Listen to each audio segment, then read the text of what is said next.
McDonald's workers marched through South Los Angeles, but the protest wasn't about wages or benefits. Multiple burglaries occurred at a USC housing complex, and the suspect is still on the loose. And senators are debating Brett Kavanaugh's Supreme Court nomination amidst allegations of sexual assault. Annenberg TV News is next.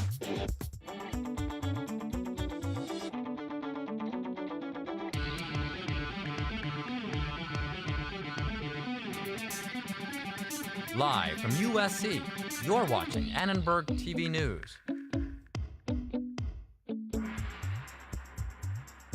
Stand up, fight back! When women's rights are under attack, what do we do?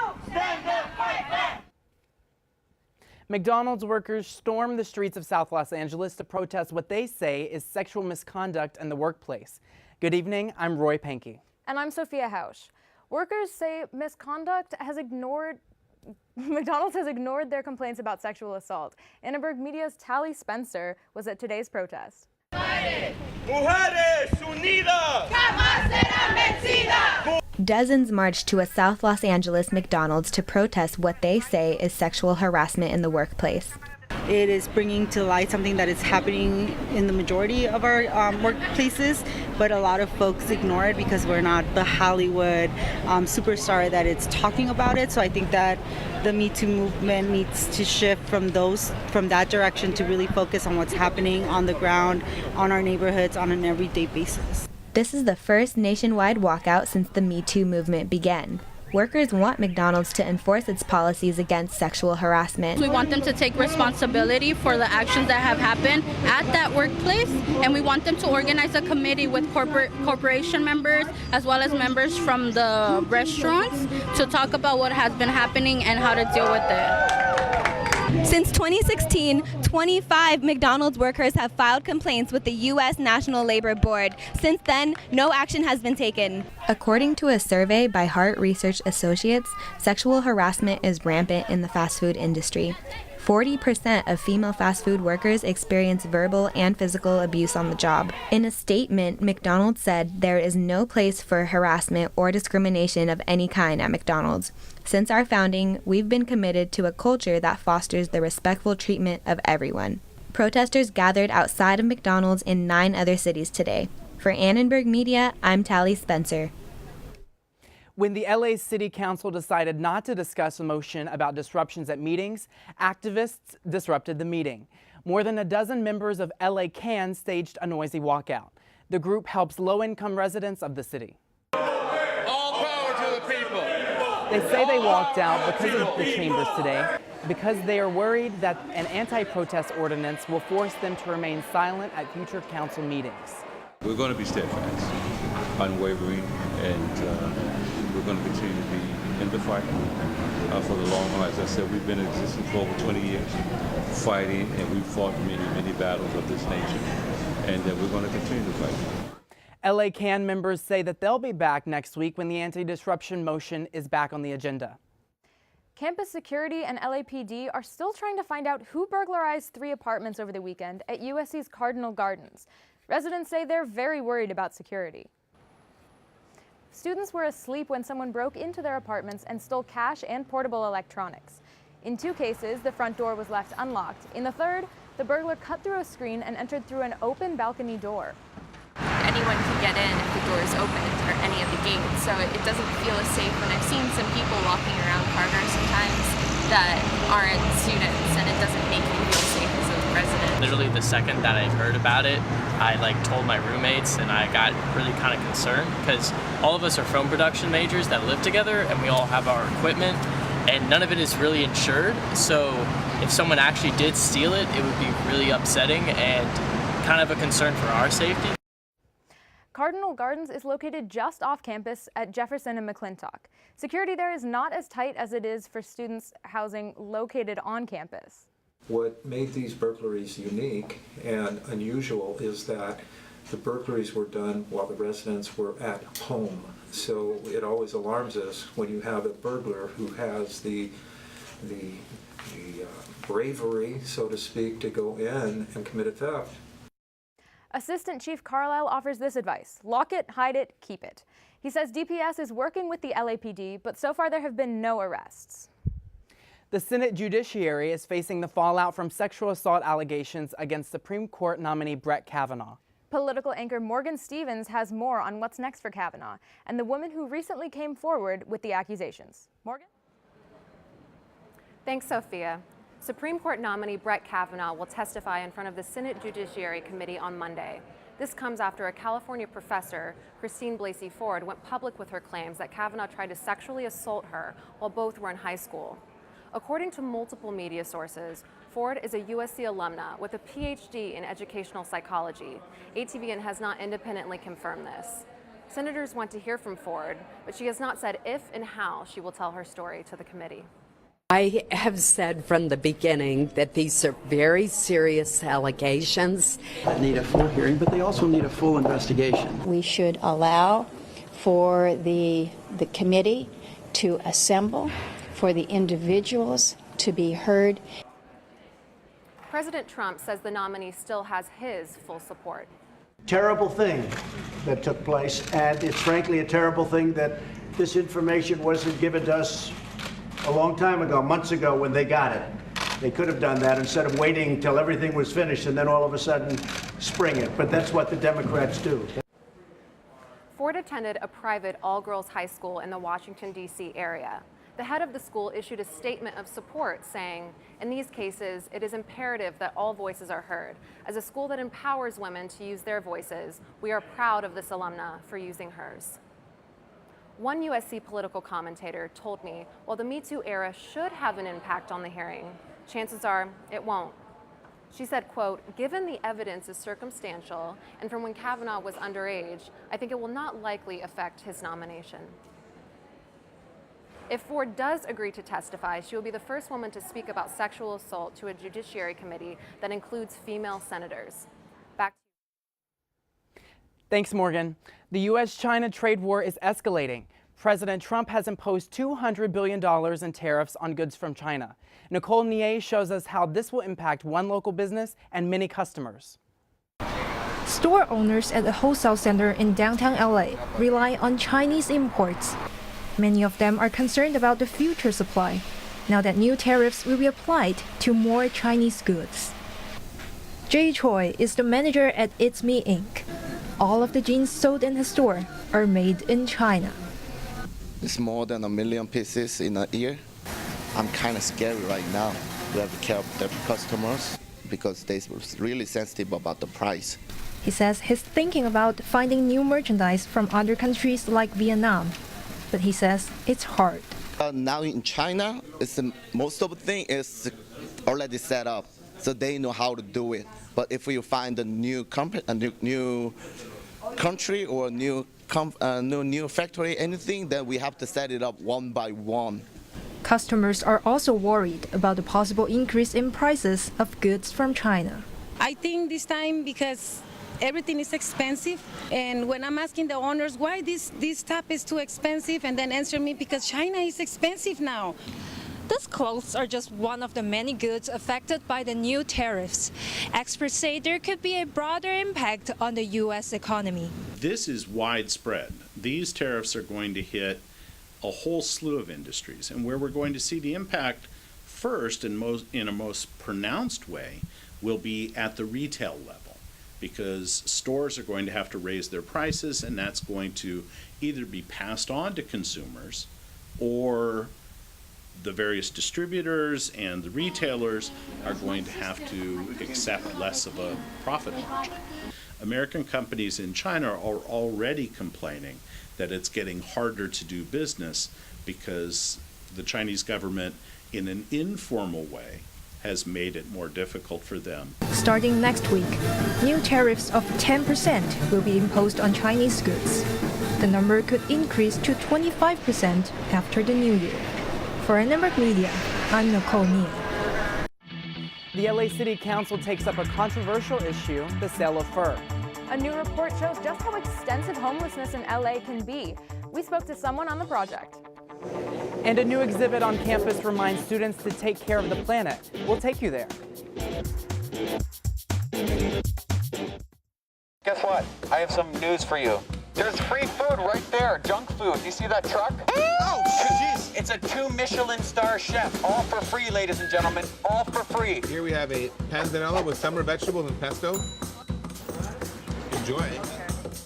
How we doing? Fantastic. So what do you got going on underneath that plate there? This food is really about to be thrown away. Yeah. Bro? Is there something wrong with this food? Where did you get it from? From farmers markets. They put aside the ugly vegetables and the ugly fruits. Carrot top, soft avocados. It was all food that was going to be discarded. Even the drink you had is made from like a little bruised peach. Did it taste a little bruised? Great. It's good. The average person throws away 24 pounds of food a month. That's a lot. Isn't that a lot? Go visit SaveTheFood.com for more information. Thank you. Junk food time!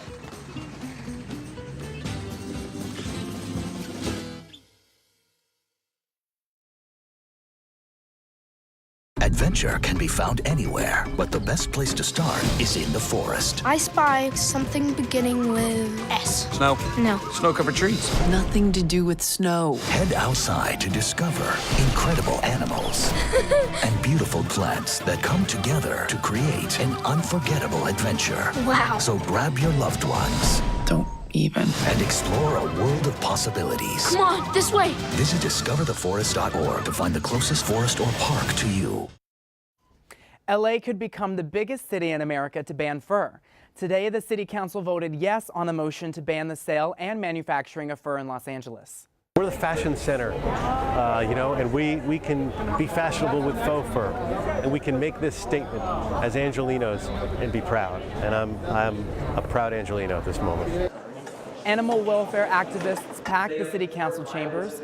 Cheers poured from the crowd as they chanted, "Fur free worldwide" in solidarity. Activist and actress Maggie Q says she hopes other cities take LA's lead to end this inhumane practice. So there's a lot of courage that's happened with the City Council and a lot of people that do care about cruelty that we're not seeing. The thing about animal cruelty is it's different than human cruelty because there's a lot of cruelty towards people that is an example that you can see every single day in front of your face. This stuff is completely hidden from view. The ban includes all items made with fur, such as shoes, hats, keychains, and handbags. West Hollywood, Berkeley, and San Francisco are the only other cities in California to officially ban the sale of fur. A new report shows there were more than 100,000 homeless people in LA in 2017.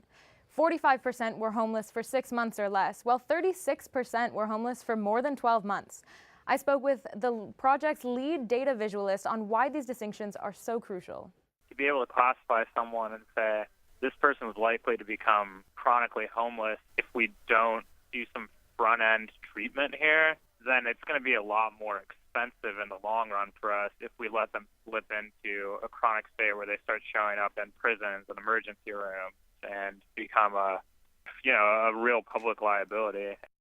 Beeman said that if these surveys continue with consistent questions, we could have a much more comprehensive picture of LA's homelessness population in the next few years.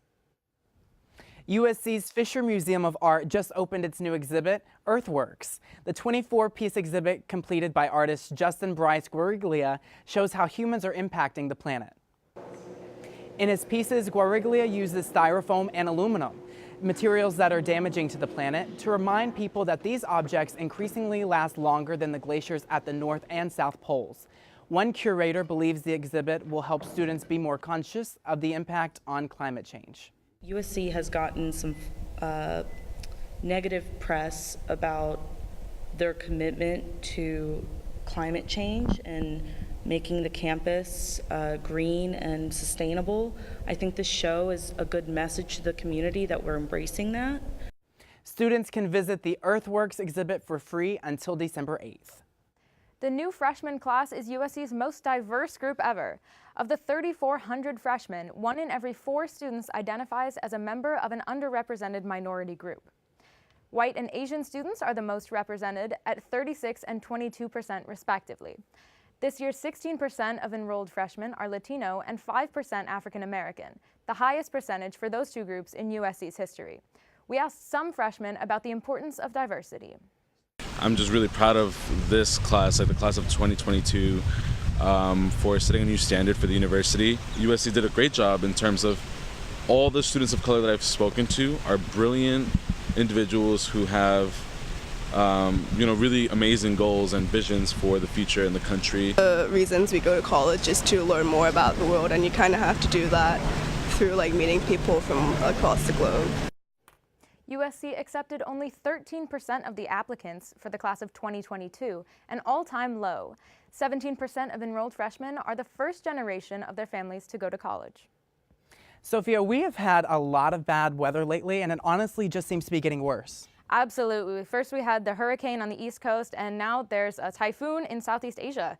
So we have Sherry here with the weather for more. Thanks, Sophia, and thanks, Roy. Well, I am here to bring you some sunshine. The current conditions today, fair skies and sunny, all sunny, 77 degrees. Now, let's take it across Southern California. Tomorrow, we have in the Inland Empire, San Bernardino, 89 degrees, and also Palm Springs, 100 degrees. So you can expect to wear some sunscreen because it is smoking hot. Now, for the LA area, or the Valley area, Thousand Oaks, 83 degrees, and in Northridge, 91 degrees. So if you're making your way across campus, please keep some shades on. And in LA, we have Ontario, 88 degrees, and right here at USC, 82 degrees. Now for our 5-day forecast, you can see that it is 80s across the board. It is looking really good. Thursday, 83 degrees, Friday, 81 degrees, and expected for Saturday and Sunday about the same with the lows in the 60s here. Super Typhoon Mangkhut is the world's strongest storm this year, causing flash floods, massive waves, and destroying homes. It is twice as strong as Hurricane Florence at its peak, killing more than 70 people. Hundreds of residents across South China and Hong Kong have stepped up to clear debris and fallen trees in the wake of this devastating typhoon. And also, you can expect for the typhoon, it looks like here in the Philippines, it started below in the Philippines, and then it rose up and towards Hong Kong and Guangzhou. Now, one USC student shared with us how her family has been affected. Typhoon is normal for Hong Kong and South Asia basically, but this time it's really destructive. Actually, you can tell by the name because actually Mangkhut is a kind of fruit. Usually when a typhoon is named by fruit, it means that's actually the weather forecasters expect it to be super destructive. Northern Philippines rescue teams are still searching for those missing and trapped in landslides. The death toll is expected to rise. I hate to hear that. That is, I hope everybody in the Philippines is able to stay safe. Absolutely. Our hearts go out to them. Absolutely. Thank you for the weather. TV host Julie Chen announced today she's leaving The Talk effective immediately. The wife of ousted CBS executive Leslie Moonves had been a host of the popular talk show since it started 9 years ago. Chen made the announcement in a pre-taped video message. I need to spend more time at home with my husband and our young son, so I've decided to leave The Talk. I send you my love. I will miss you all very, very much. Chen's decision to leave the show comes after multiple women accused her husband of sexual misconduct. Our newsroom used to be called the Julie Chen Leslie Moonves Media Center. Their names were removed last month at Chen's request after The New Yorker first reported the accusations. Sophia, I am so ready for some Friday night football. Yes, there is nothing like the Friday night lights. Let's toss it to our sports anchor, Robbie Aronson, to find out more. Thanks, Roy and Sophia. Trojan football takes on Washington State this Friday. We spoke to Coach Helton about how the team will avenge last season's loss. And men's water polo has a tough match this weekend against 5th-ranked Pacific. We talked to sophomore Sam Slobodian about his hopes for the team. And finally, we spoke with soccer head coach Kadani McAlpine about how the team can extend their undefeated streak. Let's call a timeout. We'll have more about sports after the break.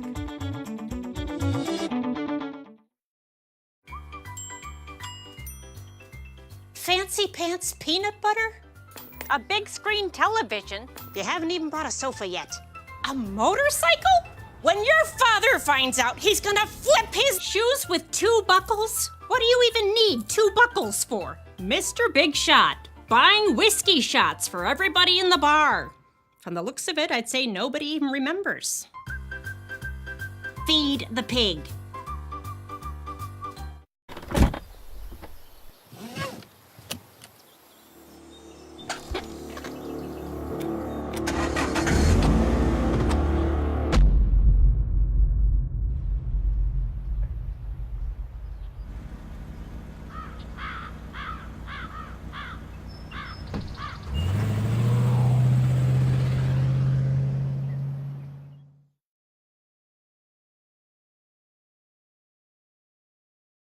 Did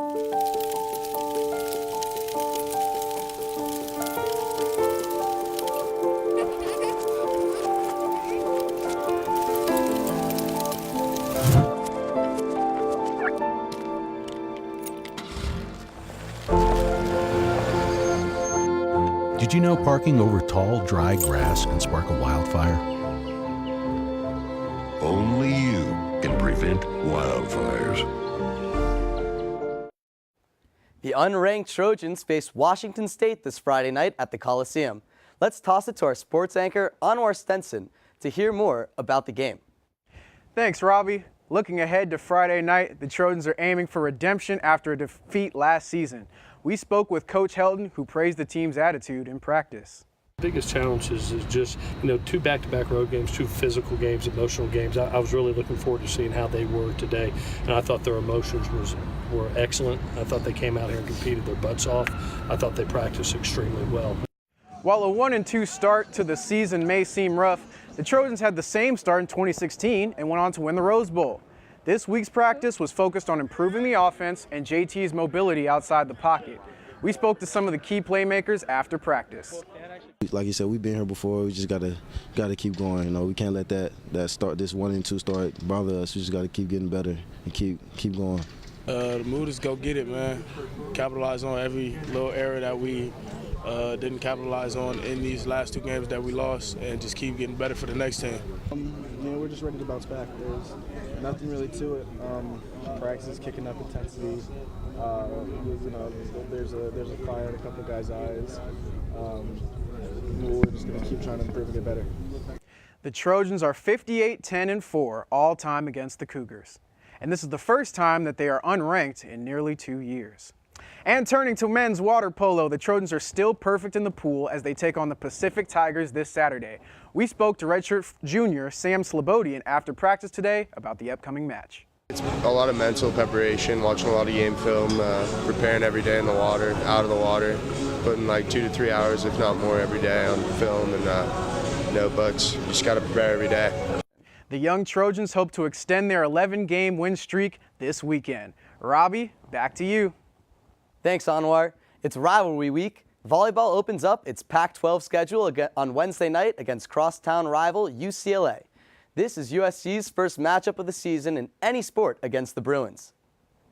The Women of Troy's new head coach, Brent Crouch, was the West Coach Conference of the Year in 2016. Last season, Crouch led the Portland Pilots to their best season in 25 years. He also was a former assistant for the U.S. Collegiate National Team that won gold in 2016. And women's soccer remains undefeated heading into their first Pac-12 game against Washington this weekend. We spoke with Coach McAlpine about where the Trojans can look to improve before the match. Really, final third, some of the decisions. I thought we created enough chances, but some of the decisions on the ball to get us better opportunities. I think we had 3 called off the board today just from a timing thing. So all in all, it was good, but we can always be cleaner. In the Pac-12, you won't get that many chances. The game against the Huskies will take place on Saturday at McAllister Field. Hey, Anwar, I bet I can predict all the scores right of this weekend's games. I'm sure you can, Robbie, but you won't predict them as well as I will. Let's start our new weekly segment that we like to call Anwar and Robbie's Prediction Time. Robbie, what you got for us? Well, I got wins across the boards for the Trojan. I got football winning 31-17, water polo taking it 17-7, volleyball winning 3-2 in a close one, and women's soccer, I have them winning 3-0, and I have Leah Pruitt scoring a hat-trick this weekend. Anwar, what do you got? You know, I have a very similar prediction cycle, wins across the board. I think it's going to be closer. Football, 34-28 Trojan win.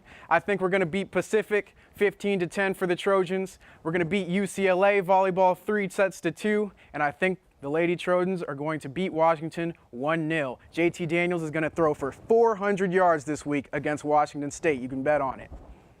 Okay. Hey, Anwar, whoever has made the most predictions correct by the end of this season should get a crown. What do you think?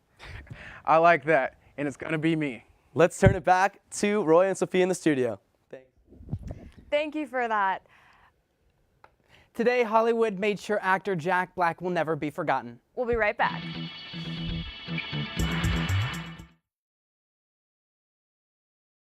1 in 6 seniors faces the threat of hunger, and millions more live in isolation. America, let's do lunch. Drop off a hot meal and say a quick hello.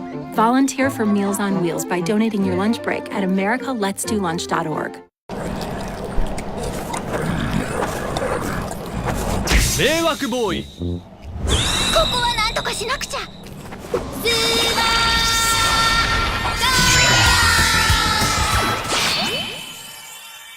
スーパーカインドの交通機関案内。 When you ride on the bus or rail, don't eat popcorn, meat, or kale. Food can smell and it makes a mess. Keep LA Metro clean and fresh. Come along with me, let's go. It's time to ride on the Metro. When eating food causes problems, you know Superkind will be there to solve them. Come along with me, let's go. It's time to ride on the Metro. When eating food causes problems, you know Superkind will be there to solve them.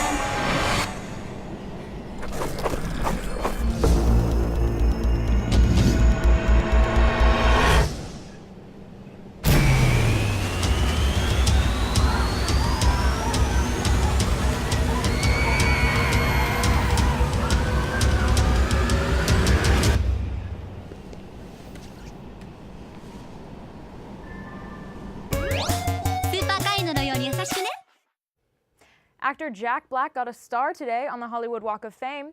Jack Black is known for his roles in the movies Jumanji and School of Rock, and his voice acting in Kung Fu Panda. I'm surprised you didn't get one already. My boyfriend's a big fan too. He's very jealous. I got to shake his hand now. I've wanted one of these things for so long since I was a kid. People from all over attended the unveiling. The ceremony featured speakers including actor Mike White and Chamber President and CEO Laurent Gubler, who emceed the event. Let the boba battles begin. Students have a new place to go for that popular drink. Pot of Cha on South Figueroa Street opened its doors today, and it's just minutes away from the other Cup of Joy place, another boba restaurant. The new establishment stays open until 10 o'clock.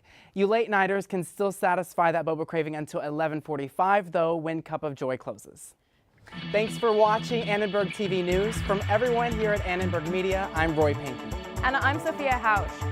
I am really looking forward to going to that new boba place, guys. I don't know about you. You know what? Around for everyone. I got y'all. After the show, boba and cherry. boba I'm on down. me. I'm into it. Hey, especially for Roy, because somebody celebrated a birthday recently, didn't he? Yes. That is right. I turned 21. Thank you for 21. remembering. What'd you do?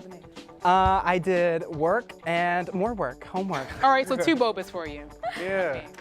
Especially right. this weekend after the game, right? Right. Well, you can watch us on the web at uscannenbergmedia.com. Good night. good night.